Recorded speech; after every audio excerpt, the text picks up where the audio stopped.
اعوذ باللہ من الشیطان الرجیم بسم اللہ الرحمن الرحیم ولا تسعر خدک للناس ولا تمشی فی الارض مرحا ان اللہ لا يحب كل مختال فخور صدق اللہ العظیم رب اشرح لی صدری ویسر لی امری واحلل عقدۃ من لسانی یفقہوا قولی رب یسر ولا تعسر وتمم بالخیر آمین یا رب العالمین۔ آج کے سبق میں انشاءاللہ تعالیٰ سورہ لقمان کی آیت نمبر 18 کو گرامیٹیکلی انالائز کریں گے، اور اس آیت کا انالیسس کرنے کے لیے میرے ساتھ رول نمبر 1 موجود ہے، تو میں درخواست کرتا ہوں رول نمبر 1 سے کہ وہ آئیں اور اس آیت کو گرامیٹیکلی انالائز کریں۔ جی بسم اللہ۔ جی السلام علیکم۔ جی وعلیکم السلام۔ آج میں آپ کے ساتھ آیت نمبر 18 انشاءاللہ سر کی اپنے استاد کی سرپرستی میں انشاءاللہ اس کو کرنے کی کوشش کروں گی۔ اعوذ باللہ من الشیطان الرجیم بسم اللہ الرحمن الرحیم۔ آیت جیسے کہ سر نے تلاوت فرمائی، اس آیت کے ہم سب سے پہلے 2 حصے کریں گے۔ پہلا حصہ وقف تک، ولا تسعر خدک للناس ولا تمشی فی الارض مرحا، مرحا، اور اس کا مرحا مرحا اور راپے بھی زبر ہے نا، تو مرحا مرحا جی۔ اور اگلا حصہ اس کا ہوگا ان اللہ لا يحب كل مختال فخور۔ جی ماشاءاللہ۔ جو ہم نے آیت کا پہلا حصہ الگ کیا ہے ولا تسعر سے لے کے مراحا تک، تو اس حصے کے ہم 2 حصے کریں گے۔ ولا تسعر خدک للناس تک ایک حصہ، جی ماشاءاللہ۔ ولا تمشی فی الارض مراحا تک دوسرا حصہ۔ ماشاءاللہ۔ پہلا حصہ ہے اس میں 2 حروف ہیں، واو اور لا، ماشاءاللہ۔ اور تسعر فعل ہے، اور تسعر فعل ہے، خطہ اسم ہے، کیا اسم ضمیر ہے، لی حرف جار ہے، تیسرا حرف لی ہے، اور ناس اسم ہے۔ جی تو گویا اب یہ ہوا کہ 3 حروف ہو گئے اس میں، ٹھیک ہے، 3 حروف جی، ایک فعل ہو گیا اور 3 ہی اسماء ہو گئے، 3 ایسی ہے نا؟ اسماء، جی 3 ماشاءاللہ اسماء۔ جی۔ واو عاطفہ، ٹھیک ہے، حرف عطف ہے، لام حرف ہے اور حرف نہیں ہے۔ ماشاءاللہ۔ یہ حرف نہیں جو ہے یہ مضارع کو مجزوم کرتا ہے۔ یہ اس لام جو ہے اس میں کافی کنفیوژن اکثر رہتی ہے، تو اس کو چھوٹی سی اس کی وضاحت کی جو نفی ہوتا ہے، نہیں جو ہوتا ہے، جو لام یہاں پہ موجود ہے، نہیں جو ہے یہ فعل میں پہلی بات یہ کہ لام نہیں ہے، یہ لا، جی اس کو لا کہنا، لام اور لا میں فرق ہے، ٹھیک ہے، لائے نہیں اور لائے نفی، ان دونوں میں تھوڑا سا ڈفرینشیٹ کرنا چاہوں گی۔ جی جی لائے نہیں جو ہے جو یہاں پر موجود ہے، لائے نہیں جو ہے یہ فعل میں کام نہ کرنے کا حکم ظاہر کرتا ہے، اور جب یہ ظاہر ہوتا ہے تو یہ مضارع کو مجزوم کرتا ہے اور جملہ کو انشائیہ بنا دیتا ہے، جبکہ لامی نفی جو ہوتا ہے وہ کسی کام کے لائے نفی جو ہے وہ کسی کام کے نہ ہونے کا مفہوم دیتا ہے، ماشاءاللہ بالکل، اور کوئی اثر نہیں کرتا، یعنی کہ عامل نہیں ہے، اور جملہ خبریہ ہی رہتا ہے یہ اس کے ظاہر ہونے سے۔ ماشاءاللہ ماشاءاللہ۔ تو یہاں پر لائے نہیں استعمال ہو رہا ہے جو مضارع کو مجزوم کرتا ہے۔ ماشاءاللہ۔ اگر اگلا حرف ہے تسعر، اگلا لفظ ہے سوری سر، اگلا فعل ہے، وہ فعل بفاعل ہے، مضارع جو ہے یہ لائے نہیں کی وجہ سے مجزوم ہے، جی، اور اس کا فاعل مستتر ہے، انت ضمیر مفعول متصل ہے، اس میں واحد مذکر حاضر کا 7واں صیغہ ہے، اس کے مادہ حروف ہے صاد عین را، جی ماشاءاللہ، اور کیونکہ اس کے عین کلمے پہ شد سے پہچانا جاتا ہے کہ یہ باب تفعیل سے ہے، اور اس سے یہ سعر یسعر تسعیرا بنتا ہے۔ اگلا جو 2 اسماء ہیں، پہلا جو ہے خد جو ہے اسم ظاہر، اور اس سے اگلا جو ہے وہ بھی اسم ہے، وہ اسم ضمیر ہے۔ خد اسم ظاہر ہے اور مضاف ہے، کا مطلب ہے گال، اور کیا اسم ضمیر ہے جو مجرور متصل ہے، اور جو مفعول بہی ہے اور مضاف الیہ بھی ہے، مضاف مضاف الیہ۔ مفعول بہی کس کا ہے؟ خدہ کا جو ہے وہ مفعول بہی ہے، خالی کا مفعول بہی ہے، سوری خدہ کا، ہاں جی، خدہ کا پورا، جی جی، خدہ کا مفعول بہی، جی جی جی جی جی جی، پورا ملا کر مفعول بہی بنتا ہے۔ جی جی ماشاءاللہ۔ اگلا حرف ہے، حرف اور اسم ہے لن ناسی، لا حرف جارہ، ناس مجرور، جار مجرور مل کر متعلق ہوتے ہیں بالفعل تسعر کے۔ تو جب ہم اس سارے جملے کو تھوڑا سا کو جوڑیں گے تو فعل سعى اپنے فاعل مستتر اور مفعول بہی خدا کا اور متعلق للناس بالفعل تسعر سے مل کر جملہ فعلیہ ہو کر واو عطفہ سے ما قبل کے لیے معطوف الیہ اور نہیں سوری میں کوشش کروں تھوڑی سی. جی کریں جی. واو عطفہ سے ما قبل کے لیے جو واو عطفہ سے جو ما قبل معطوف علیہ ہے اس کے لیے یہ معطوف بنا, اور ما بعد جو واو والا جملہ ہے اس کے لیے یہ معطوف علیہ بنا دوبارہ. جی اور اس کا ترجمہ ہوگا کہ اور نہ بھلا تو اپنے گال لوگوں کے لیے. ٹھیک ہو گیا. آگے ہے ولا تمشی, واو عاطفہ ہے, لا لائن نہیں ہے, تمش فعل و فاعل ہے. یہ فعل مضارع جو مجزوم ہے لائن نہیں کی وجہ سے. فاعل مستتر ہے, انتا مستتر ہے, ساتواں صیغہ مذکر حاضر کا ہے. مادہ حروف میم شین یا ہے, باب ضاد سے ہے.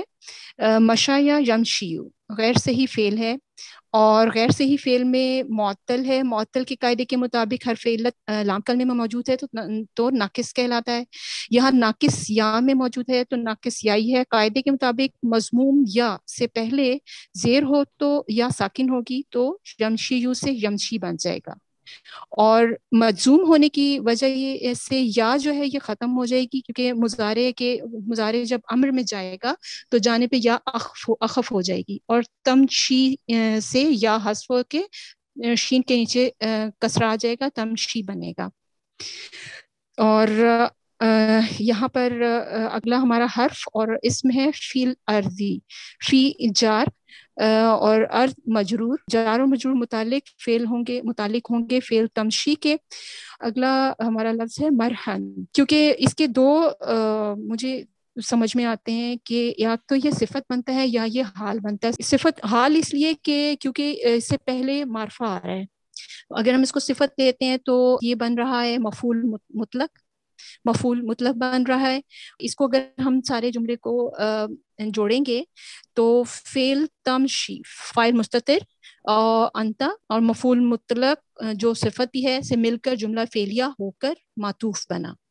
معطوف علیہ اور معطوف مل کر جملہ فعلیہ بنا, اور اس کا ترجمہ یہ ہوگا کہ اور تو نہ چل اکڑ کر یا ناز سے. تیسرا حصہ آیت کا کیا ان اللہ لا يحب كل مختال فخور. انا حرف مشبہ بالفعل, انا کی ڈیٹیل میں نے اپنی آیت نمبر 8 میں بھی بتائی تھی. یہ جب بھی آئے گا اس کا ایک اسم ہوگا اور اس کی ایک خبر ہوگی. انا کا اسم جو ہے یہاں اللہ ہے, ان نسبی حالت میں ہے. لا جو ہے لا نافیہ ہے, اور لا نافیہ جو ہے یہ کوئی عمل نہیں کرتا, اور جب جیسا کہ لا ناہیہ نے پہلے عمل کیا لیکن لا نافیہ کوئی عمل نہیں کرے گا, جملہ جو ہے وہ خبریہ ہی رہے گا, جبکہ پچھلا جملہ لا ناہیہ کی وجہ سے انشائیہ ہو گیا تھا. لا نافیہ ہے, یحب فعل مضارع ہے, واحد مذکر غائب ہے, اور ضمیر مستتر ہے, ہوا ضمیر مستتر ہے, اور اس کے مادہ حروف ہے ہا با باب افعال سے ہے. اس کے حمزہ کا سے پتہ چلتا ہے کہ باب افعال ہے. یہ بنا احبابا یحببو, غیر صحیح فعل ہے, اور مضاف کا قاعدہ اس میں اپلائی ہوتا ہے. قاعدے کے مطابق مادہ حروف میں دو حروف کی تکرار سے ادغام ہوتا ہے. یہ ادغام کی ناممکن کنڈیشن ہے. اس کو ممکن بنانے کے لیے ماضی کے ہا با کے درمیان والے حرف کو ساکن کیا جائے گا, اور پھر اس کا ادغام کیا جائے گا, اور تبدیلی کے بعد احبا ہو جائے گا. اور مضارع میں ممکن سچویشن بنانے کے لیے درمیانی حروف کی حرکت پچھلے ساکن کو منتقل کر دی جائے گی اور ادغام کیا جائے گا, اور تبدیلی کے ساتھ یحببو سے یحبو ہو جائے گا, اور احبابن اس کا مصدر ہے. اور اس کا ترجمہ بنا کہ لا یحبو اور نہیں محبت کرتا. یحبو جو پیش ہے اس کی جو 4 وجوہات ہیں ہماری پچھلی آیت میں بھی بیان ہو چکی ہیں کہ یا کے اوپر پیش آنے کی 4 وجوہات ہوتی ہیں. مختصراً اس کو بھی دہراتے ہیں کہ یا تو وہ مجہول ہوگا, یا دوسرے نمبر پہ یا تو ثلاثی مجرد اور ثلاثی مزید فی میں کلمہ زبر والا ہوگا, یا باب تفعیل ہوگا, یا باب مفعلہ ہوگا, یا باب افعال ہوگا. تو ان میں سے کوئی کنڈیشن ہوئی تو فا کلمہ پیش والا ہو سکتا ہے. تو یہاں پر ہمارا جو ہے یہ باب افعال ہے، اس وجہ سے یہاں پہ یہ مضموم ہے. آگے ہے کلّا. کلّا مضاف ہو کر آتا ہے، اور مضاف اگر مفرد کے لیے ہو تو اس کا ترجمہ ہوتا ہے مضاف الیہ. اس کا یہ جو مضاف ہے اس کا مضاف الیہ اگر مفرد ہو تو اس کا ترجمہ بنے گا سب کے سب. کل مضاف کا مضاف الیہ جمع ہو تو اس کا ترجمہ بنے گا تمام. دونوں الگ الگ ترجمہ بنیں گے. تو آگے ہے مختال فخور. مختال فخور اس کا مضاف الیہ ہو کر آ رہا ہے اور کل کا. تو مختال جو ہے اس کو دو معنی میں لیا جا سکتا ہے، یا تو یہ صفت مشبہ ہے یا یہ اسم فاعل ہے. اگر اسم فاعل لیں گے تو یہ موصوف ہے، اور اگر صفت مشبہ لیں گے تو یہ صفت اول ہے. یہ باب افعال سے خیر اس کو بتانے کی تو خیر ضرورت نہیں ہے، مطلب ہے اس کا تکبر کرنے والا. اور فخور، فخور جو ہے یہ فعول کے وزن پر ہے، مبالغہ ہے، صفت ہے. اور اگر ہم اس کو اسم فاعل لیتے ہیں مختال کو تو وہ موصوف ہے اور یہ فخور صفت ہے. اور اگر ہم اس کو صفت مشبہ لیتے ہیں تو کل کا مضاف الیہ مختال فخور میں یہ مضاف الیہ میں مختال صفت اول اور فخور صفت دوم بن کے مضاف الیہ بن جائے گا اور صفت ثانی بن جائے گا. اور جب ہم ان ساری جملے کو جوڑتے ہیں تو لا یحب فعل بفاعل اپنے مفعول بہی جو مضاف کل اور مضاف الیہ مختال فخور سے مل کر جملہ فعلیہ ہو کر انا کی خبر بنا جو محلاً مرفوع ہے. انا کا اسم اور انا کی خبر مل کر جملہ اسمیہ بنا کہ جو جیسا کہ آپ نے پچھلی آیت میں بتایا اس کو جملہ تعلیلیہ بھی کہہ سکتے ہیں کیونکہ یہ جملہ اپنے پچھلے جملے سے جڑتا نہیں ہے. تو اس لیے اس سارے کو ہم پچھلے جملے کے لیے تعلیلیہ بیان کر سکتے ہیں جس کا کوئی اعراب نہیں ہوتا. تو اس کا ترجمہ ہوگا کہ بے شک اللہ، ان اللہ لا یحب کل مختال فخور، بے شک اللہ. کیونکہ اس کا مضاف الیہ آگے مفردات میں آ رہا ہے مختال اور فخور، تو سب کا سب اس کا ترجمہ ہوگا بے شک اللہ سب کے سب تکبر کرنے والے اور فخر کرنے والوں کو محبوب نہیں رکھتا. اور اگر ہم اس کو مانتے ہیں، دونوں کو صفت مانتے ہیں مختال اور فخور کو، تو اس کا جو موصوف ہے وہ محذوف ہے، اور محذوف موصوف جو ہے اس کو اعراب القرآن میں اب سے تعبیر کیا گیا ہے کہ وہ ہو سکتا ہے.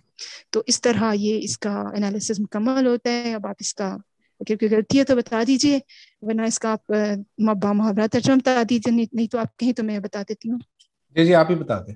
ولا تصعر خدك للناس ولا تمشي في الارض مرحا ان اللہ لا يحب كل مختال فخور.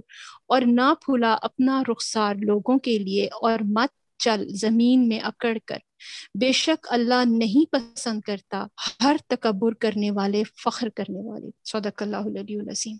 جی ماشاء اللہ. جی الحمدللہ انالیسز مکمل ہو گیا.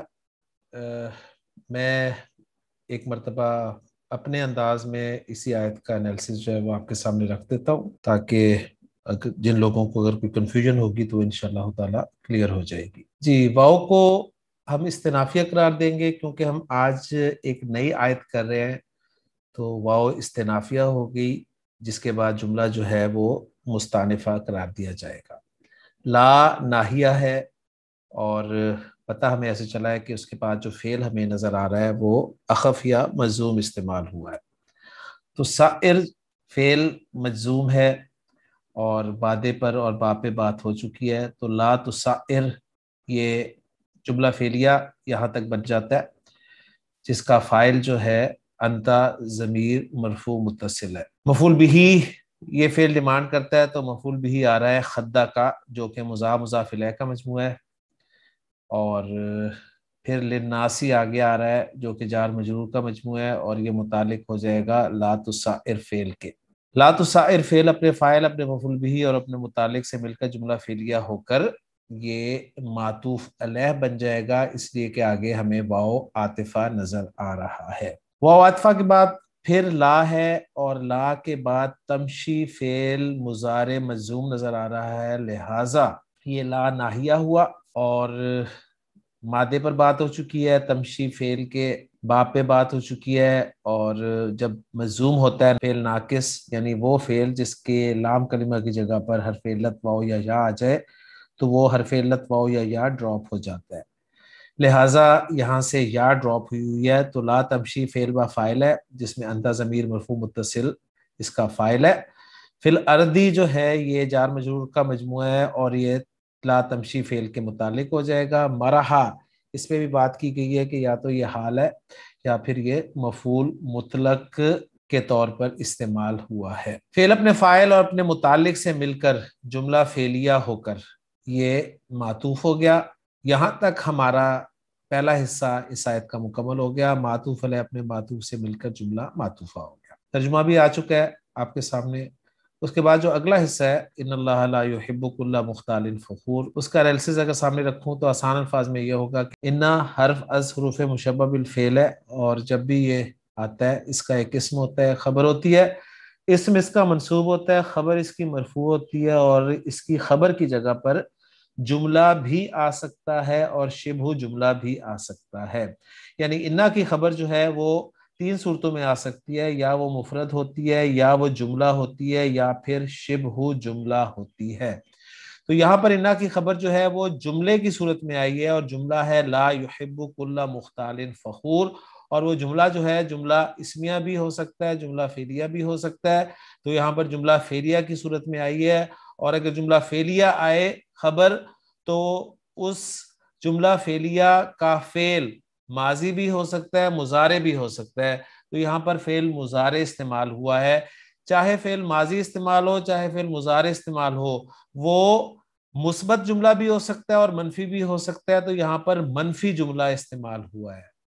تو لا یحبو یہ فعل مضارع منفی استعمال ہوا ہے، یحبو فعل کے مادے باب پر بھی بات ہو چکی ہے، باب فعال سے یہ لفظ استعمال ہوا ہے، ہا با با اس کا مادہ ہے، مضاعف غیر سی فعل کے لیے یہ استعمال ہوا ہے، احببا یحببو سے احبا یحبو پسند کرنا محبت کرنا کے معنی میں استعمال ہوتا ہے۔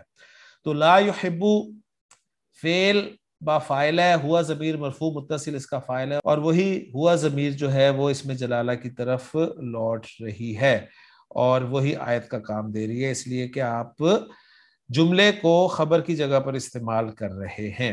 اس کے بعد مفعول بھی چاہتا ہے یہ فعل جو کہ کلہ مختال فخور کی صورت میں آپ دیکھ رہے ہیں، اور کلہ کی نسب بتا رہی ہے کہ یہ مفعول بھی کے طور پر استعمال ہوا ہے، اور کل کا لفظ جو ہے مضاف ہو کر استعمال ہوتا ہے جس کا مضاف الیہ مختال فخور کی صورت میں آپ کو نظر آ رہا ہے۔ اب یہ جو مختال فخور ہے اس میں جس طرح ہمارے اسٹوڈنٹ نے بات کی ہے کہ ایک عبد کا لفظ جو ہے اس کو ہم محذوف مان لیں تو بات بالکل کلیئر ہو جاتی ہے، کلّ عبد مختال فخور، جس میں عبد جو ہے جو محذوف ہے وہ موصوف بھی ہے، جس کی پھر دو صفات آ رہی ہیں، ایک ہے مختال اور ایک ہے فخور، پھر وہ محذوف موصوف اپنی دونوں صفتوں سے مل کر کلّ مضاف کے لیے مضاف الیہ بن رہا ہے، اور کلّ مضاف اپنے مضاف الیہ سے مل کر مفعول بھی بن رہا ہے لا یحب فعل کے لیے، اور لا یحب فعل اپنے فاعل اور اپنے مفعول بھی سے مل کر جملہ فعلیہ خبریہ ہو کر محلاً مرفوع خبر بن رہا ہے انا کی، اور انا اپنے اسم اور خبر سے مل کر جملہ اسمیہ بن رہا ہے، اور یہ بھی چونکہ وجہ بتا رہا ہے پچھلے جملے کی اس لیے اس جملے کو جملہ تعلیلیہ کہا جا سکتا ہے، اور یہ جملہ تعلیلیہ بن گیا تو جملہ تعلیلیہ کا بھی کوئی اعراب نہیں ہوتا۔ تو اس طریقے سے ہم اس آیت کا آسانی کے ساتھ انالیسس کر سکتے ہیں۔ ترجمہ آپ کے سامنے آ گیا ہے، اور اتھینٹک ترجمہ جو عبدالسلام صاحب کا ہے وہ میں درخواست کروں گا اپنے اسٹوڈنٹس میں سے کہ وہ اس کا اتھینٹک ترجمہ ذرا سامنے رکھ دیں، تو جنہوں نے پہلے کیا تھا وہی ذرا سامنے آئیں اور اس کا اتھینٹک ترجمہ رکھیں۔ Roll number 3۔ سر میں آپ کے طریقے کی طرح ترجمہ کرنے کی ٹرائی کروں جی اگر آپ جی اجازت دیں تو؟ جی جی جی۔ ولا تسعر اور نہ تو پھلا خدک اپنا رخسار للناسی لوگوں کے لیے، ولا تمشی اور نہ تو چل فی الارض زمین میں مراحن اکڑ کر. اکڑتے ان ہوئے، اللہ اگر حال کرنا ہے اکڑتے نا تو اکڑتے ہوئے ترجمہ کریں. جی ٹھیک ہے. مراحن اکڑتے ہوئے. ان اللہ بے شک اللہ لا یحب نہیں محبت کرتا. نہیں پسند کل کرتا، بس یہاں پر ٹھیک ہے. پسند کرنا زیادہ اچھا مفہوم بنے گا، نہیں پسند کرتا. لا یحب نہیں پسند کرتا. کل مختال فخور ہر فخر کرنے والے سے. مختال کا ترجمہ نہیں آیا. سر فخر کرنے والا، اترانے والا. اور سر یہ فخور، میں مطلب جی اور جی فخور جی خود پسند. ٹھیک ہے، سر مطلب کہ جو انہوں نے کیا ہوا میں اسی حساب سے کر رہی تھی سارا. ٹھیک ہو گیا. اب ان کا ذرا ایک پورا ترجمہ بول دیں لائن میں. جی. اور لوگوں کے لیے اپنا رخسار نہ بھولا اور زمین میں اکڑ کر نہ چل. بے شک اللہ کسی اکڑنے والے، فخر کرنے والے سے محبت نہیں کرتا. ماشاء اللہ، جزاکم اللہ خیر. جی ماشاء اللہ، آیت نمبر 18 ہماری مکمل ہو گئی ہے انالیسس کے ساتھ، اس کے الفاظ کے ساتھ تفصیل سے. لیکن اس کے باوجود اگر کوئی کویسچن کسی اسٹوڈنٹ کے ذہن میں ہے تو میں درخواست کروں گا کہ کویسچن کر لیں. جی رول نمبر 1 کویسچن کرنا چاہ رہی ہیں، جی پلیز. اس طرح سے ہم نے، اگر آپ نے بتایا کہ یہ مختارین فخور، آپ نے اس کو موصوف جی جی معذوف مان کے، اور آسان سا ترجمہ ایسے ہی ہو جاتا ہے. ٹھیک ہے. تو ہم میں نے اگر اعراب القرآن نہیں دیکھی ہوتی، میں نے وہ دیکھی تھی، دیکھنے سے پہلے میں خود سمجھتی تھی کہ یہ اسم فاعل ہے، تو میں نے اس کو ٹھیک ہے، موصوف اور فخور. بالکل صحیح، بالکل صحیح ہے، بالکل صحیح ہے. تو یعنی سر مختال کو آپ موصوف بنا دیں اور فخور کو اس کی صفت بنا دیں. موصوف اپنی صفت سے مل کر جو ہے وہ مضاف الیہ بن جائے گا کل کے لیے. یہ بھی بالکل ٹھیک ہے. ٹھیک ہے نا، بس ٹھیک بالکل ہے، بس ٹھیک، یہی پوچھ. جی بالکل ٹھیک ہے. جی رول نمبر 8 کچھ کہنا چاہ رہی ہیں. سر مجھے پیٹرن کے حوالے سے ایک چیز آپ سے کنفرم کرنی تھی، جسٹ کہ جب کوئی فیل ہوتا ہے تو وہ سب سے پہلے جو آپ کو آپ کی چیزوں کو دیکھتے ہوئے یہ ہوتا ہے کہ ہم پہلے مادہ حروف بتا دیتے ہیں. سر میں اس چیز کو فالو کرتی ہوں. سر اس میں وجہ شاید یہ ہوتی ہے کہ مادہ حروف سے کو بتانے سے ہی ہمیں فوراً پتہ چل جاتا ہے کہ یہ فعل غیر صحیح ہے یا صحیح فعل. تو سر اس میں اگر اس چیز کو رکھا جائے تو زیادہ بہتر ہے، کیونکہ ابھی سر انالیسس دیکھ رہے ہوتے ہیں نا. ٹھیک ہے، دیکھیں میرا کہنے کا مقصد صرف مین پیٹرن جو ہے نا وہ چینج نہ کرنا ہے بس. اچھا، کیونکہ سر آپ کا جو پیٹرن ہے نا اس کے ایک ایک بات میں کوئی نہ کوئی نقطہ ضرور ہے کہ اگر آپ نے کوئی پیٹرن دیا ہے تو پوری ایک پیچھے اس کی سوچ ہے اس کے اوپر. نہیں کچھ نہیں پتہ، نہیں سوچ ہے یا نہیں ہے مجھے نہیں پتا. بہرحال میں صرف یہ کہہ رہا ہوں کہ جو مین پیٹرن ہے بس اسے نہ چھیڑیں آپ. باقی آپ اس میں جس طرح مرضی کریں انالیسس، کوئی ایشو نہیں ہے. ٹھیک ہے، بس مین پیٹرن جو طریقہ کار بتا دیا نا آیت کے حصے کرنے کا، صحیح ہے، وہ آپ فالو کریں. بس اس کے اندر پھر آپ جس طریقے سے کرنا چاہتی ہیں اس طریقے سے کریں، آپ کو اجازت ہے. جی رول نمبر 5 کچھ کہنا چاہ رہی ہیں پلیز. السلام علیکم. وعلیکم السلام. جی استاد، میں یہ پوچھنا چاہ رہی تھی کہ جیسے ابھی تک ہم نے اتنے انالیسس کیے، اس سے پہلے بھی سورہ ابراہیم کی تھی، بہت ساری جگہوں پہ، حالانکہ یہ تھوڑا سا ابتدائی سوال ہو جاتا ہے اس لحاظ سے کہ ہم بہت ساری جگہوں پہ بہت چیزیں محذوف مانتے ہیں. ٹھیک ہے. یا میں نے اب ایک چیز پچھلے دنوں نوٹ کی کہ کئی جگہ پہ وہ فرماتے ہیں کہ مثلا عبارت ایک موجود ہوتی ہے کہ مثلا جیسے میری آیت ہے اس میں بھی اس طرح کا ایک ہے. تو اب جیسے فرض کریں میں ہوں تو میرا اتنا لیول نہیں ہے، اگر میں اس چیز کو نہ پڑھوں تو پھر میں کیسے جج کروں گی کہ ہاں یہاں پہ مثلا انڈر دا لائن یہ بات. میں سمجھ. دیکھیں اصل میں نا اگر تھوڑا سا غور کریں نا تو ہم اپنی جب گفتگو کرتے ہیں نا، عام گفتگو کرتے ہیں، تو بہت ساری چیزیں انڈرسٹوڈ ہوتی ہیں جنہیں ہم معذوف کہتے ہیں. ٹھیک ہے، یہ بات کرتے کرتے آپ کو خود اندازہ ہوگا. صحیح ہے. اچھا، اب اگر تو ہم نے انالیسز کمپلیٹ انالیسز کرنا ہے تو پھر ہمیں کوشش یہ کرنی ہوگی کہ ہم اس کو بھی جاننے کی کوشش کریں. صحیح ہے. ورنہ ہم جو ہمارے پاس موجود ہے نا، جو موجود ہے ہمارے پاس، بس اس کو انالائز کر لیں. ٹھیک ہو گیا. لیکن استاد جی بالکل آپ نے بالکل بجا فرمایا ہے، لیکن اب ظاہر ہے ہماری کوشش یہ ہے کہ الحمدللہ آپ کی رہنمائی میں کچھ نہ کچھ، ظاہر ہے جہاں پہلے تھے اس سے تو تھوڑا سا تو کہیں آگے پہنچ ہی گئے، تو بہتر یہ ہوتا ہے کہ ظاہر جو چیزیں ہمیں کتابوں میں مل رہی ہیں، علماء نے فرمائی ہیں، ان کو ہم مثلا سمجھ بھی لیں اور ایڈ بھی کریں اپنے انالیسس میں. ظاہر اس کام کی وجہ ہی ہے جو آپ کے ساتھ کر رہے ہیں. بالکل صحیح. اس لحاظ سے میں نے یہ سوال کیا. بالکل ٹھیک ہے، بالکل صحیح ہے. ہم کوشش یہی کریں گے کہ سمجھنے کی ہم کوشش کریں. دیکھیں جیسے میں آپ کو سمپل سی ایگزامپل دیتا ہوں. دروازہ ناک ہوتا ہے، آپ سوال سمپل یہ کرتے ہیں جی کون. اچھا اب مجھے بتائیں کہ اس کون سے ہمیں سمجھ آ گیا کہ انڈرسٹوڈ ہے کہ کون آیا ہے. کبھی بھی یہ انڈرسٹوڈ نہیں ہے کہ جی کون گیا ہے. صحیح ہے نا. تو صرف کون کہنے نے وہ ساری بات ہمیں سمجھا دی. کہ یہاں پر آیا ہے جو محذوف ہے. بالکل بالکل صحیح ہے نا. اور یعنی استاد اس سے یہ بھی واضح ہو گیا کہ جو مثلا کوئی اگر ہماری بات سن رہا ہوگا تو اس پہ بھی واضح ہو جائے گا کہ ہمارا کیا بالکل بالکل بالکل ایسے ہی ایسے. اب یہاں پر دیکھیں نا ولا تصعر خدک للناس ولا تمشی فی الارض مرحا, اللہ تعالیٰ نے حکم دے دیا, یعنی حضرت لقمان کے ذریعے بتا دیا گیا ان کی نصیحتیں بیان کرتے ہوئے, اور ساتھ بتا دیا ان اللہ لا یحب کل مختال فخور. اب اس کا لفظی ذرا ترجمہ کرنا چاہیں نا آپ تو یہ دیکھیں یوں ہوگا کہ لوگوں کے لیے اپنے گال مت پھلا اور زمین پر اکڑتے ہوئے مت چل. وجہ اس کی یہ ہے کہ اللہ تعالیٰ اکڑنے والے کو پسند نہیں کرتا. اب یہ وجہ اس کی یہ ہے, یہ سارا محذوف ہے, ٹھیک ہے نا. اب ہم بول نہیں رہے گے کہ وجہ اس کی یہ ہے, سننے والا خود سمجھ رہا ہے کہ یہ وجہ بیان کر رہا ہے کہ اللہ تعالیٰ ہر اکڑنے والے کو پسند نہیں کرتا. تو انشاءاللہ یہ بہت آپ کا دماغ کھولتی ہیں چیزیں. انشاءاللہ علماء کے ساتھ آپ جڑے رہیں گے, علماء جنہوں نے اپنی زندگیاں لگا دی ہیں ان علوم کے لیے, ان کو آپ اگنور نہیں کر سکتے. بالکل بالکل. اور ساتھ اسی وجہ سے کچھ ہم سیکھ پا رہے ہیں, ایسے ہی ہے. بالکل کبھی نہیں تصور کر سکتی تھی کہ مثلا میں یہ کر رہی ہوں. میں یہی کہتا ہوں کہ علماء کی عزت کریں, ان کی عزت کرنا سیکھیں. ان کی عزت کریں گے, صحیح ہے, تو انشاءاللہ تعالی آپ دیکھیں آپ کو اللہ تعالیٰ عطا کرے گا انشاءاللہ تعالیٰ کچھ نہ کچھ. تو الحمدللہ جی آیت نمبر 18 ہمارے آج کے لیکچر میں انالیسز کے طور پر مکمل ہو گئی ہے. انشاءاللہ تعالیٰ اگلے لیکچر میں اگلی آیت سورہ لقمان کی جو کہ آیت نمبر 19 ہوگی, انشاءاللہ تعالیٰ اس کے انالیسز کے ساتھ آپ سے ملاقات ہوگی. سبحانک اللہم و بحمدک اشہد ان لا الہ الا انت استغفرک و اتوب الیک.